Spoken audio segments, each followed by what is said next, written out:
જો આપણી એની યુનિટી હલકી થઈ ગઈ ને એટલે પરસેવો વળી જવાનું છે, એટલું યાદ રાખજો.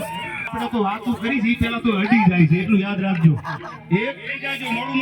માતૃભૂમિ માટે આયા સંતોએ હાથમાં તલવારો લીધી છે. સમય આવે ને તેથી ઓળખાણ દેવી પડે. રાત થઈ જવાની. એક્ચ્યુઅલી હવે આ બધા ઝઘડા ના કરાય. તમારા આગાસી ઉપર પથારી કરી